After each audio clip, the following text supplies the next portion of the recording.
Alchemists. This is Hannah and my lovely assistant Will here. We are going to take you through an upper body focused Kinstretch class today and work on some shoulder stuff.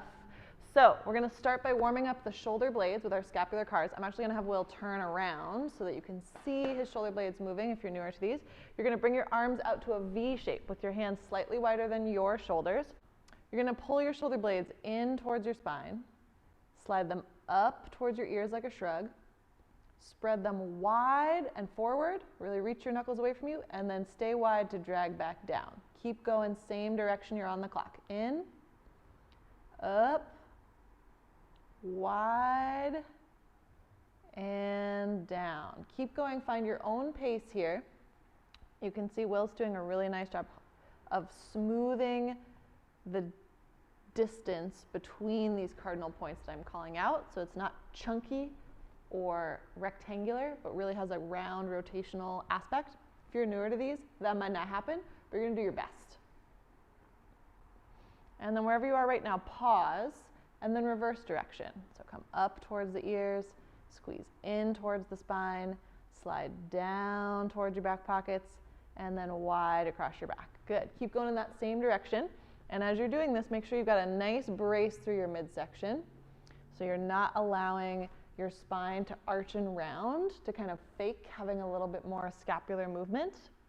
You're really just trying to feel those shoulder blades moving on a still, stable rib cage. You can think of them like magnets sliding across the surface of a refrigerator. Last 5, 4, 3, 2, 1. Those are usually a fan favorite. So then I have Will turn back around to face y'all. And he's in a tall kneeling position. You can stand, you can sit. I just want you to be comfortable and feel strong and upright through your spine. We're gonna go one arm at a time. So we'll start with the right.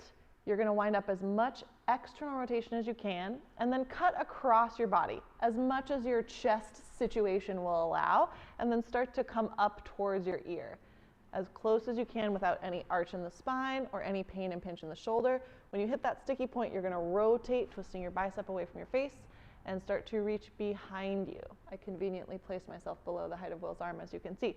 Keep winding up more internal rotation all the way down to the hip, and then reverse. Head straight back, taking the thumb as far behind you as you can. When you hit your personal sticking point, pause, unwind that axial rotation, and then come all the way back up by the ear. As you cut past the ear, start to rotate, palm up, pull that pinky across the body, coming down towards your hip. Good. Keep working with that pattern, tick-tocking back and forth. Imagine you're carving through denser than normal air. So maybe the air has turned into jello, and you have to use a little bit more strength, a little bit more muscle to push your way through it. Spot check here that your t-shirt logo is still facing straight ahead towards us, and that you're not twisting your t-shirt logo to sneak a peek at that moving arm.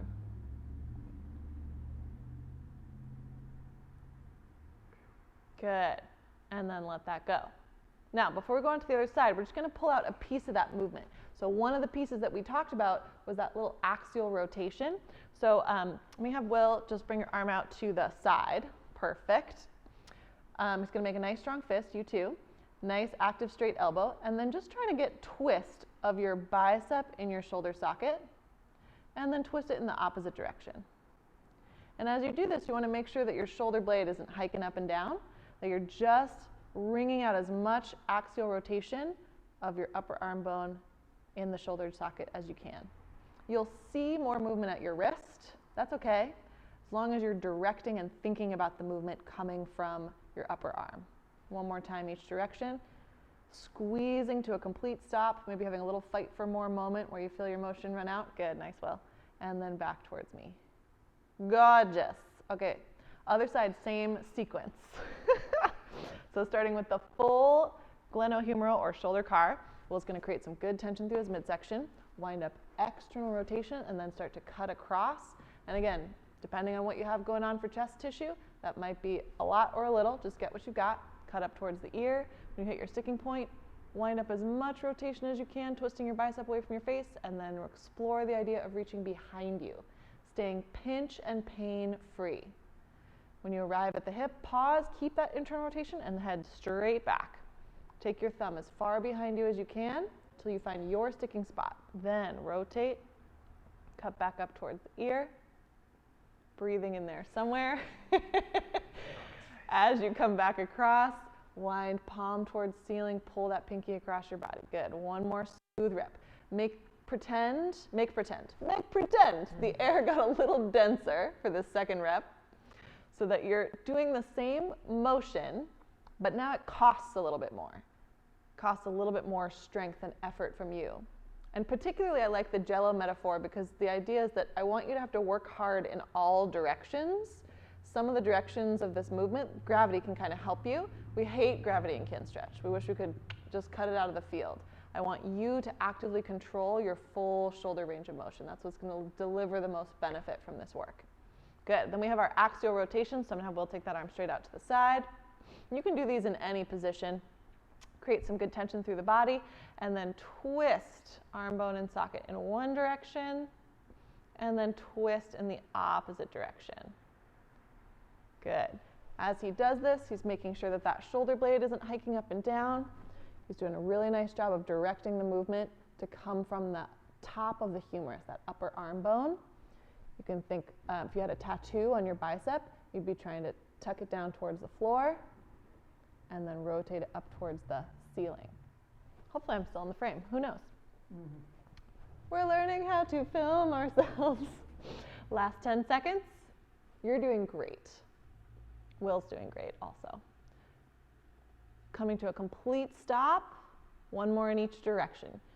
Try to have a little tiny fight for more moment at that complete stop where you're like, oh, can't move anymore. Try. You might not get any further, but you'll get a really good isometric contraction at your end range, which is the awesomeness. Okay, now we're going to move stations a little bit. We're going to keep working with that shoulder rotation idea, but I'm going to have you come to a place where you can sit potentially on the floor and lean up against a wall. And we're back. So Will, you can arrange your legs however feels comfortable to you. You want to be able to slightly lean against the wall here such that the shoulder blade is going to stay down and forward on your back. So that protracted position and down. And then the lean helps Will trap that shoulder blade against the wall so that he'll get or you'll get some feedback if as you start to rotate, your shoulder blade moves. We ideally don't want that. We want to start to separate the function of the humerus rotating without dragging the shoulder blade along for the ride so that they can each perform their own jobs. So from here, you're going to have a nice 90-degree angle at your elbow. And we're just going to start that same idea of axial rotation. So you'll rotate one way, which will bring your knuckles up towards the wall, and then the other way. And as you explore this, if you're new to this work, these tissues can be very sensitive. They're generally not super strong if you haven't been doing a lot of deep internal, external rotation work for the shoulder. So go gentle, explore, make sure you feel really safe and you're not feeling anything that makes you panic a little bit. So then Will's going to camp out in his maximally internally rotated position. And then he's going to bring his other hand on. If it feels good, you can use that top hand to pull yourself into a little bit more passive range. Again, if it starts to feel sketchy, stay somewhere where you feel comfortable. Theoretically, the stretch is going to be felt on the back of the shoulder. If you're new to this work, you might not feel it there. You might feel more sensation in the front. Find something that feels like a pleasant stretch. Take a few breaths here to relax your nervous system. Anytime we're trying to get close to end range, it can be a little bit of a stressful situation. So you're just going to regulate your nervous system with some calm breathing. And then in a moment, keep relaxing, don't do it yet. I'm just going to use your passive stretch time to talk about what's happening next. In a moment, Will's going to find a pales contraction. So he's going to engage the stuff that is lengthening to allow him into this position. And what that would be, if nothing was in the way, he would do that same rotation up towards the wall. But that top hand is going to hold us steady so that we get an isometric or go nowhere contraction. So from here, very, very gently, start to create the contraction that would rotate your knuckles up towards the wall, but your top hand is too strong. And give me a very light effort there, maybe 5 to 10%. Ramp that up gradually to 20%, 40% of your possible effort, and just hold. Breathe, maintain, try to be even and consistent. Again, if it feels too intense to be at 40, you can camp out at 30%, see where you need to be for 5, 4, 3, 2, stay in position. 1, slowly let that effort fade away. If your muscles soften and allow you a little more into internal rotation, go for it. If not, stay where you are. And now, you're going to try to find the contraction that could go in the opposite direction. What muscles would need to contract to pull you a little more into that internal rotation position to get these knuckles to move closer to the wall? Probably nothing moves because we're close to end range. Just try to see if you can suss out some contraction there for 5, 4, 3, 2, stay in position. 1, slowly relax. Good. So we're going to do those same 2 again. Very gently at first, start to find the contraction that would rotate your knuckles up towards the wall. Finding 5%, easy. 10%, a little bit more. 20%, 30%, and just 40% of your greatest, safest effort. Hold, maintain, breathe. Check in that your neck isn't doing this for you. 5, 4, 3, stay in position. 2, 1, now try to rotate in the opposite direction. Can you twist that arm bone down towards the floor such that your fingernails would move in towards the wall? 5, 4, 3, 2, stay in position. 1, slowly relax and melt away that effort. Take a deep breath in. Deep breath out, creating your last impression in the position as a positive and relaxed impression. And then we'll switch over to the other side.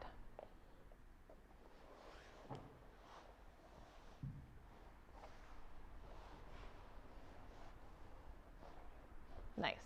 So once again, as Will sets up here, he's going to slide his shoulder blade forward and then down and then lean to trap it against the wall.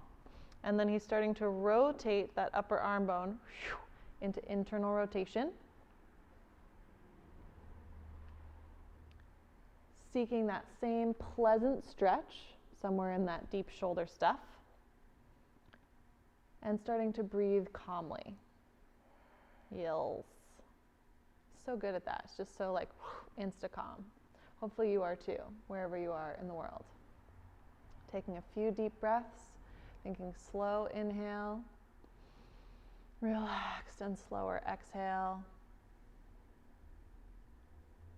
Communicating to your nervous system that this is a safe position for your body to be in.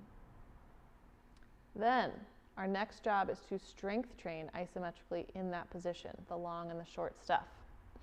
So, starting very gently, top hand allows 0 movement to occur. That bottom arm is going to try to rotate out of position. Start easy. People tend to crank on this really hard too fast. Find that just barely 5% effort, and then ramp it up to 10%, 20%, 30%. Good. 40% and hold. And again, you can get off the train at any of those percentages that feels right on the money for you. Maintain. Keep breathing. Try to be consistent with that pressure that you're applying. So if you're at 30, you're still at 30. If you're at 40, you're still at 40. And then slowly fade that out, staying in position. Now, can you find the muscles that would rotate you closer to the wall, bringing those fingernails closer to the wall? Maybe, maybe not. Again, if you're new, this might not connect. Just do your best. Asking is the first step for 5, 4, 3, 2, stay in position. 1, slowly relax that effort. Deep breath in. We're going to do that one more time. Make any micro adjustments to your position to be a little bit more comfortable. Anything that feels wonky is going to distract your nervous system from the task at hand. So if you need to move your knees or your ankle a little bit, do it now. Okay, round 2. Starting to try to unwind from that position, but the top hand is too strong. Very gently, starting at 5%. Ramping up to 10%. Trying to rotate, upper arm bone and socket 30%. 40% and hold. Maintain. Breathe.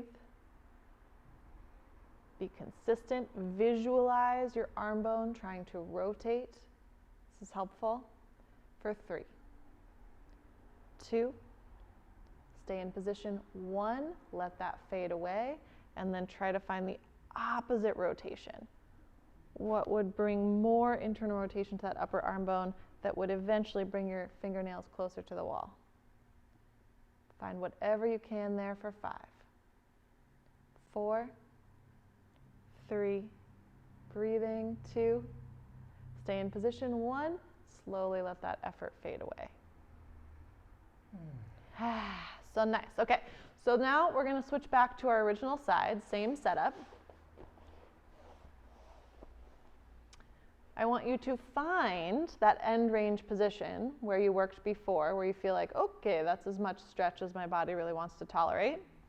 And then we're going to have you back out of that about 15 degrees, give or take, right?